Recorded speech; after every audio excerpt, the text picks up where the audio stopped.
Bonjour. Alors, petit coucou dans le chat. J'espère que vous allez tous bien.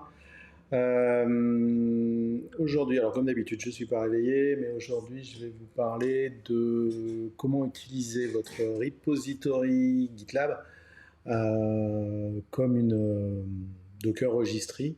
Donc, comment faire. Et puis aussi comment builder des images en CI. Alors, je me suis fait un petit projet. Alors là, j'ai partagé mon écran, donc normalement, vous devez tout voir. J'ai un projet qui contient juste un Dockerfile, quelques informations pour l'exemple.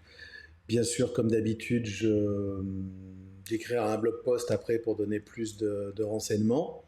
Mais allons-y. Alors, quand vous voulez, en fait, vous pouvez, si vous regardez dans, je vais peut-être agrandir un petit peu, si vous regardez dans les menus, vous avez un package et registries, et notamment il y a une container registry. Et en fait, vous pouvez transformer votre projet en registry de conteneur, en registry Docker. Euh, pour pouvoir se connecter à ce registry et puis pousser dessus des images, il faut vous authentifier. Vous avez deux solutions. C'est où vous utilisez ce qu'on appelle le Personal Access Token.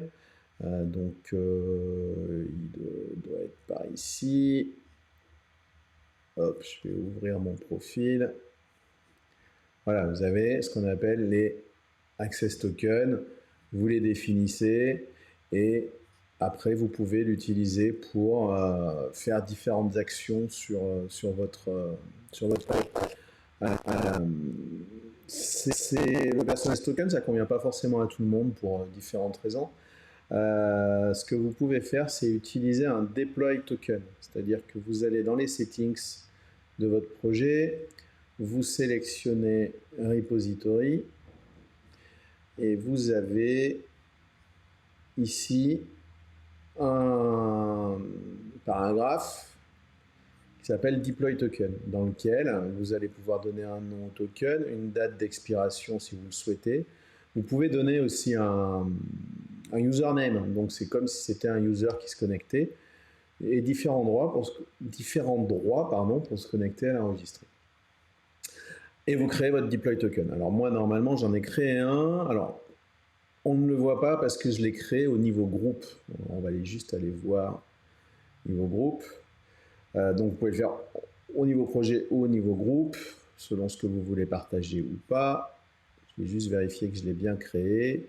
Ouais, voilà. Donc j'ai bien créé un deploy token que j'ai appelé GitLab CI/CD saison 1. Je vais affecter un username que j'ai appelé Bob. Et puis voilà, on va retourner dans le projet. Donc tous les projets qui sont dans ce groupe pourront utiliser ce deploy token. En fait, je vais aller directement dans mon projet.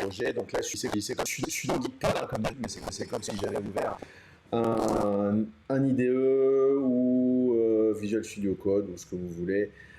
Donc, ce qu'on va faire, c'est que déjà, je vais utiliser le deploy token. Ce que j'ai fait, c'est que dans Gitpod, je l'ai mis en variable d'environnement dans mes settings. Donc, pour l'utiliser, ça sera légère bug de micro comme la dernière fois. Ouais, mais alors si je change de micro, on m'entend plus. Donc j'espère que ça va pas trop bugger et peut-être qu'à l'enregistrement, ça disparaîtra. Croisons les doigts. Donc, je vais me connecter ma, à ma registry Docker. Donc, en fait, j'utilise il faudrait que j'agrandisse aussi pour que vous voyez mieux. Voilà. Donc, j'utilise. Donc, je fais un écho de mon token qui est dans mes variables d'environnement et je fais un docker login registry.gitlab.com, username Bob, celui que j'ai créé, et puis password-stdin pour récupérer le password. Donc là, je vais me connecter à ma base. Donc ça, j'y suis. Ensuite, comme je suis dans Gitpod, il faut que je fasse je passe une petite commande pour pouvoir utiliser Docker à l'intérieur de Gitpod. Donc je fais ça dans un autre terminal.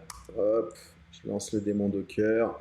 On va réduire cette partie-là, on n'en a pas besoin, mais ça va me permettre de lancer mes commandes.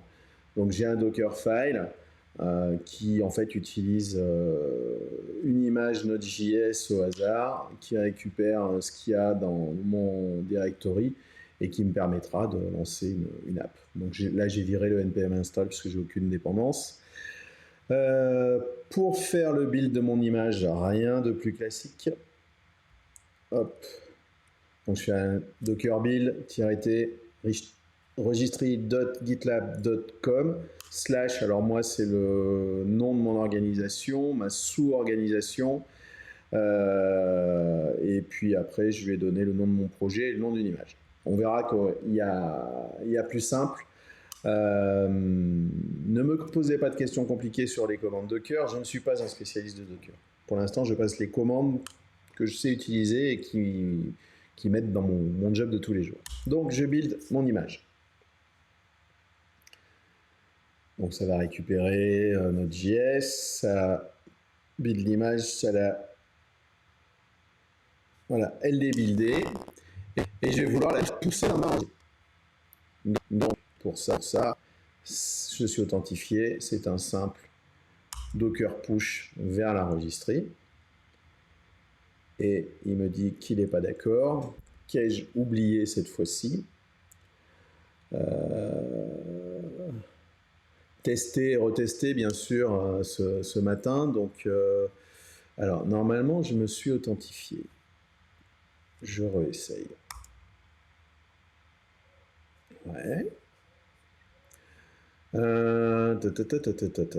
je fais un Docker push. Donc, j'ai buildé. Donc, c'est l'effet démo. Donc, je fais Docker push registry.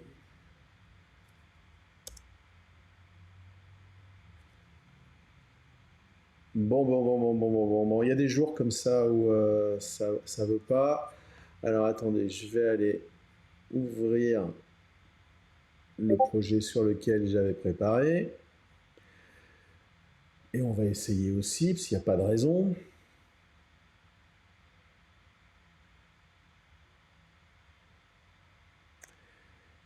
Si celui-là a marché. Bon, on fera autre chose en parallèle après. Au moins, je vous montre que j'ai poussé quelque chose. Donc, je vous donne un petit instant. Qu'est-ce que j'ai pu... Docker push. Si déjà build, peut-être un problème de droit. Ouais, mais non, en fait, c'est dans un autre projet. Alors, les gens doivent se demander à qui je parle. Je vais juste afficher le commentaire. Voilà. Non, en fait, j'ai buildé, mais dans un autre projet. Donc, normalement, je ne devrais pas avoir de soucis. J'ai dû louper quelque chose en route ou c'est dans mes... à moins que... Je vérifie, mais... Docker push, donc...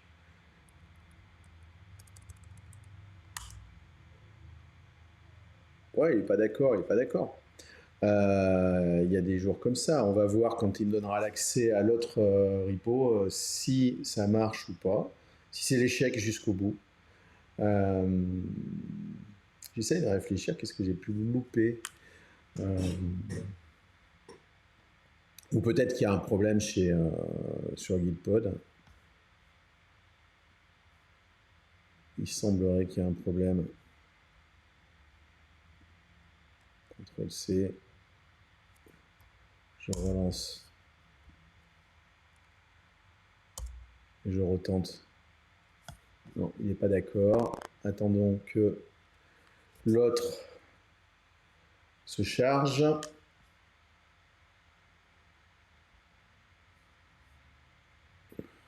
Alors je vais essayer de m'authentifier avec mon GitLab token en attendant. Mais je ne suis pas sûr que ça change grand chose.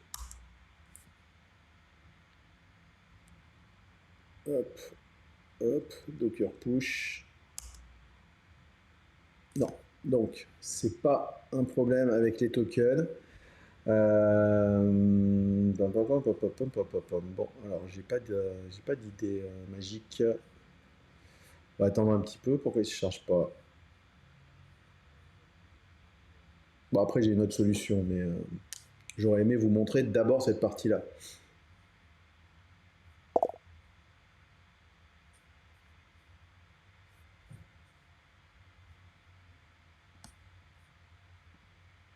Salut Akanoa. Bah, t'arrives pile quand en fait j'ai fait des mots, ça marche plus. T'as eu des soucis avec GitPod ce matin? Alors ça serait pas moi. Bah, tant mieux. Enfin tant mieux. Ça me fout en l'air ma démo. Mais sinon, ça sera, je referai l'épisode la semaine prochaine. Ou alors ce que je peux faire.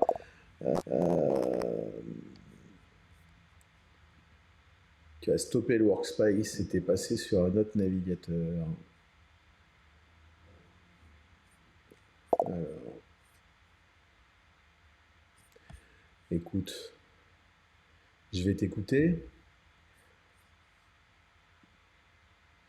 Je vais t'écouter. Donc, ce que je vais faire, c'est que je vais quitter celui-là. Lui, il est toujours en train de démarrer, on s'en fout. Je vais aller me connecter sur Gitpod. Login. Alors, celui-là, je vais le stopper. Ouais, je vais peut-être même le virer. Ça va prendre un peu de temps. Je vais vous raconter ma vie en attendant. J'ai commencé trop tôt ce matin. Donc, on va tenter une nouvelle fois. Si ça marche pas, on passera à la suite, parce que non, je peux faire la suite sans utiliser Gitpod, donc c'est pas très grave. Tout est possible. En fait, les manips à la main là, que je vous montre, je les fais jamais. Parce que je fais directement ça dans la CI. Si on ne construit pas rapidement mon space Gitpod, on passera à la partie GitLab CI. Avant qu'il démarre, je vous montre quand même ce que je voulais vous montrer du coup dans l'autre projet. Donc dans l'autre projet, je suis arrivé à passer mes commandes. On va aller dans... C'était Draft. Est-ce que lui s'est lancé? Pas encore. Si, il s'est lancé. Bon, allez, on réessaye encore un coup. Donc, je vais faire un sudo docker up pour lancer le démon Docker. Voilà. Ensuite, je vais m'authentifier. Donc, jusqu'ici, on est bon.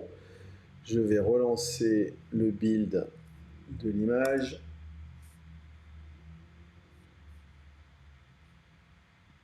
Et on va retenter une dernière fois de pousser dans la registrie. Bon, pour l'instant, il a l'air OK. Et ça ne fonctionne pas. Donc, alors, je vous montre quand même ce que j'avais quand j'ai fait le push. Ce que vous auriez obtenu, c'est vous allez dans la container registry et vous voyez, en fait, vous auriez eu ça, cet enregistrement, là, le troisième, celui d'en bas, avec l'image créée, il vous affiche, enfin, vous pouvez copier ce que vous devez utiliser si vous voulez charger l'image dans la CI ou avec un client Docker, peu importe. Et comme ça, vous avez votre registry. Alors, ce qu'on va faire, là, normalement, par contre, ça devrait fonctionner. J'ai plus besoin du client Docker, donc on va l'arrêter de toute façon. Et ce qu'on va faire, c'est qu'on va construire l'image avec GitLab CI. Alors, petit truc pratique. Alors, vous pouvez faire du Docker in Docker si vous voulez, mais moi, j'aime pas, c'est pas pratique. Et j'utilise le projet Canico, en fait, pour construire mes images. Donc, je vais vous faire un petit copier-coller et je vais vous dire juste ce que je fais. Donc, Canico, c'est un projet de chez Google qui permet de construire des images sans client Docker. Donc, quand vous faites ça justement à l'intérieur d'une image Docker, c'est super pratique. Canico, en fait, il a besoin d'une config. Donc moi, je la mets là dans une variable pour s'authentifier à la GitLab Registry. Alors, avec GitLab CI, vous avez les variables d'environnement qui sont accessibles. Donc, vous la définissez comme ça, là, comme ce que je vous montre. Je vais peut-être encore agrandir un peu. Voilà. Comme ce que je vous affiche. Ça, c'est la config pour Canico. Ensuite, vous utilisez l'image de Canico. Alors, il faut utiliser l'image debug, le tag debug.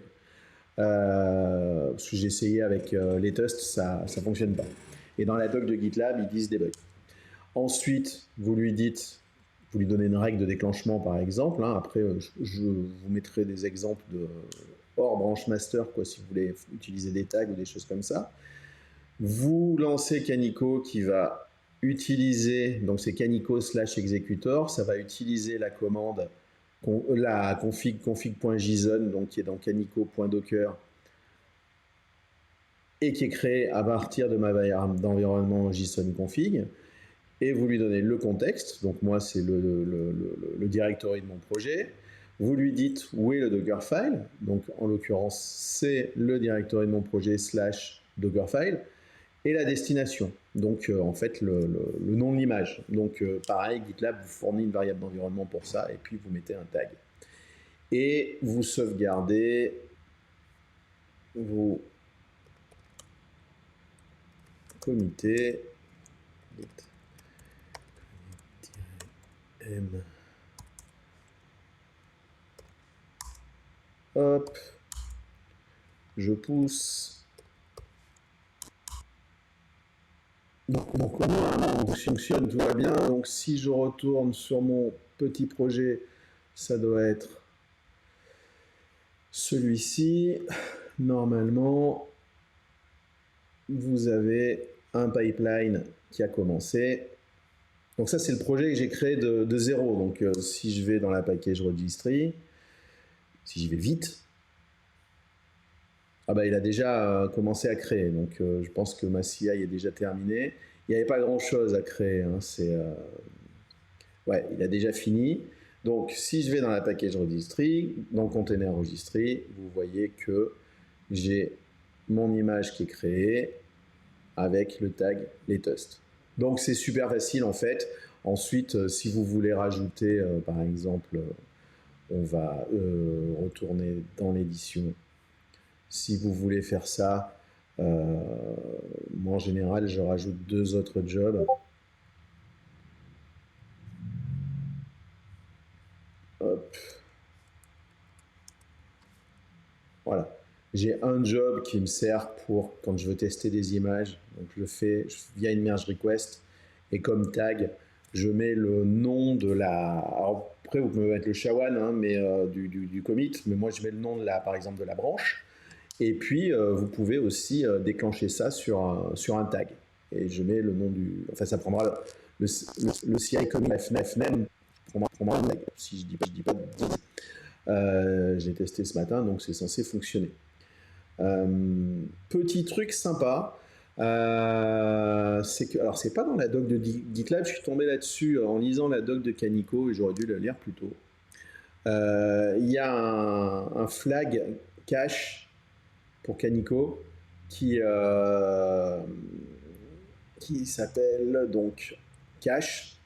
Si vous le mettez à true, en fait, Canico va vérifier s'il existe des layers en fait qu'il a mis en cache, donc c'est des, je sais pas comment appeler ça, des mini-images dans votre registry, et il les utilise, et sinon, bah, en fait, il crée des layers automatiquement pour vous. Donc on va le faire, on va rester sur... Là, je l'ai mis sur master, si je dis pas de bêtises. Qu'est-ce que j'ai dans mon Dockerfile bah, par exemple, on va désactiver ça. Je sauvegarde mon fichier YAML et je vais committer. Hop. Donc là, il va me déclencher un autre job qu'on va aller voir.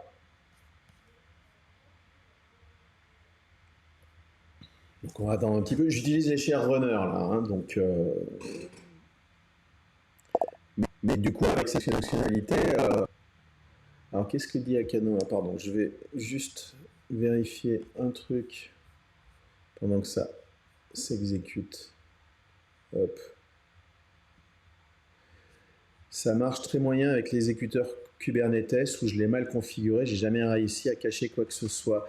Alors je t'avoue que j'ai pas testé avec l'exécuteur Kubernetes. C'est une bonne question, tiens. Faudra que j'essaye. Je vois pas pourquoi ça marcherait pas d'ailleurs. Mais alors, du coup, oui, j'étais en train de vous dire, je vous parlais des layers. Donc là, en fait, vous voyez que il est en train de chercher s'il a des couches de cache. Et puis là, il est en train de pousser des couches de cache, je vais y arriver. Et puis là, il push l'image. Donc normalement, si je retourne sur ma container registry, vous voyez qu'en fait, il a créé un cache dans ma registry et il a poussé une image de cache, une petite image, elle fait 921 bits et il va la réutiliser. Donc si par exemple je retourne dans mon code et je sais pas, qu'est-ce que je vais faire? Je vais faire j'ai pas beaucoup d'imagination, je vais faire un run echo. Ah, j'ai perdu les guillemets. Run echo. Hello. Je commit. On retourne sur le projet. Donc là, il va lancer un nouveau pipeline. Donc on va dessus. Ouais, Akano a dit, ok, c'est la registry qui sert de cache. Ouais, tout à fait en fait. Et j'y avais jamais pensé, et c'est en lisant la doc que je suis tombé dessus par hasard, et en fait ça marche. Et ça marche plutôt pas mal. Alors j'ai pas eu le temps de tester sur des gros projets, mais on va regarder déjà. Du coup, ça veut dire qu'en fait, vous pouvez utiliser ce système-là avec les share runners de GitLab. Vous n'êtes pas obligé d'avoir des runners partagés. Donc pareil, là, il cherche son cache, il l'a trouvé. Il marque using caching version of cmd run npm install. Donc vous voyez, il le fait bien et il recrée à nouveau un cache. Alors vous pouvez, je crois que par défaut, la durée de cache doit être de 6 heures avec Canico. Vous pouvez, je ne me rappelle plus le flag, mais vous pouvez donner une durée plus courte ou plus longue, et je pense que, je ne sais pas encore essayé, mais je pense que vous pouvez jouer avec aussi les policy de cache de GitLab. J'ai pas encore joué avec les dependency proxy pour voir ce que ça donnait. Là, c'est uniquement du Canico. Avant, j'utilisais pas ce truc cache. Je pense que je vais en user et abuser pour voir ce que ça donne et vérifier si ça me fait aller des choses plus vite. A priori, vous voyez là, j'ai une durée de 3 minutes, l'autre d'1 minute. Donc, on a fait 6, 3, 1. Donc, je pense qu'il y a réellement un apport. Ça vaudrait le coup de tester. Bon, d'ailleurs, je vais tester plus loin.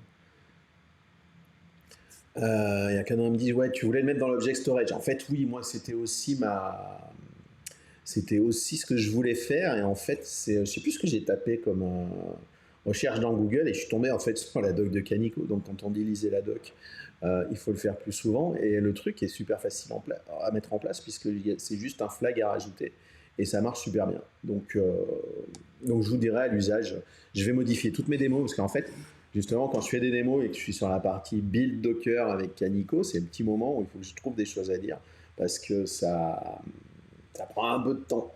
Et là, je pense que ça va m'aider un petit peu dans mes démos. En plus, ça va me donner quelque chose de supplémentaire à expliquer. Donc, c'est plutôt pas mal. Voilà. Donc, alors, je suis désolé pour le problème de Credential. Là, je ne sais pas ce qui s'est passé. Bon, je ferai un blog post pour remettre le lien vers le repo, les commandes de base, euh, et puis voilà.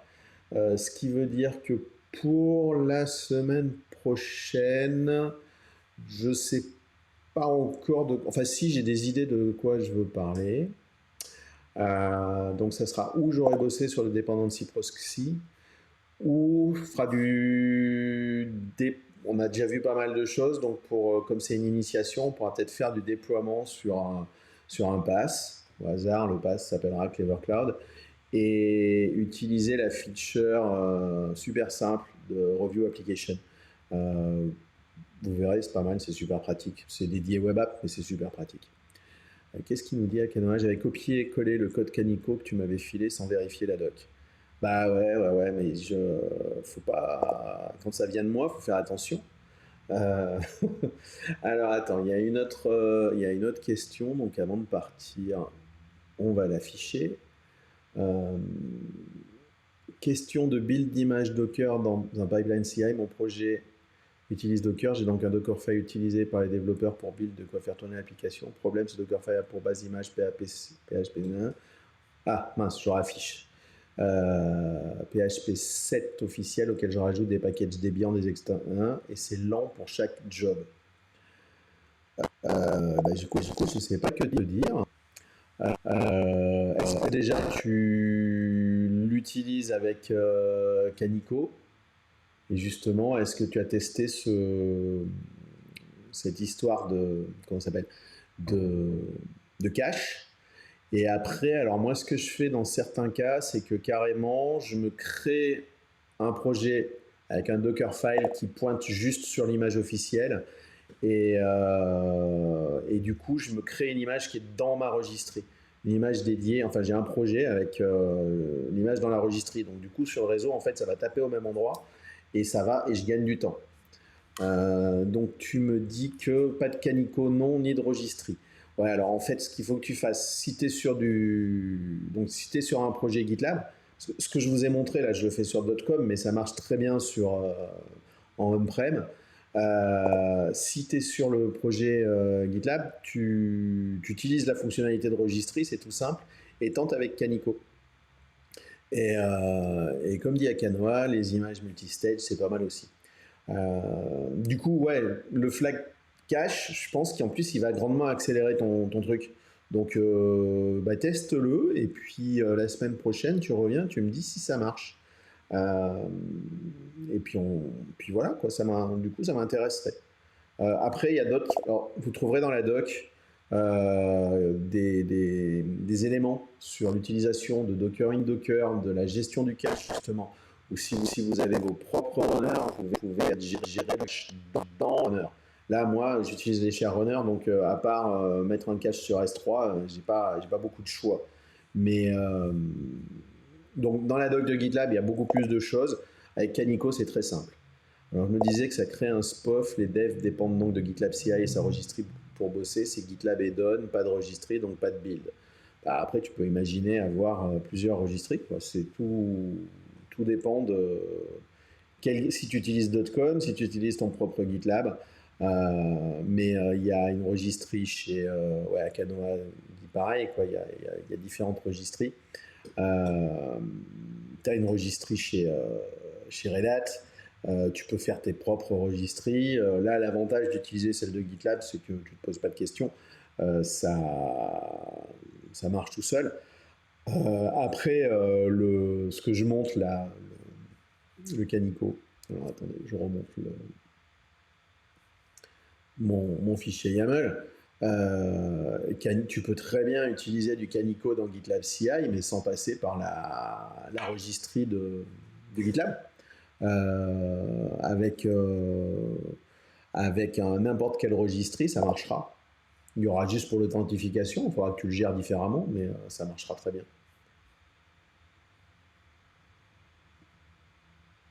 Arbor peut faire du mirroring, c'est sympa. Ouais, tiens, bonne idée, tiens, faudra que je regarde ça aussi, ouais, c'est plutôt sympa. Donc, écoutez, je vais vous dire bon appétit, parce qu'il faut que je me dépêche d'aller manger avant ma prochaine réunion. Donc ce week-end, je prendrai un petit moment pour réécrire les bons liens qui vont. Je publierai ça sur YouTube. Et puis voilà. Donc je vous souhaite un bon appétit. Merci à Canoa. Pareil. Bon week-end de Pâques. Amusez-vous bien. Essayez d'aller vous aérer, tout ça. Et puis bon courage pour tout. Et à très bientôt. Salut. Oh bah écoute, de rien, si ça permet d'aider les gens. Moi j'étais tout content d'avoir trouvé ça. Allez, bye bye.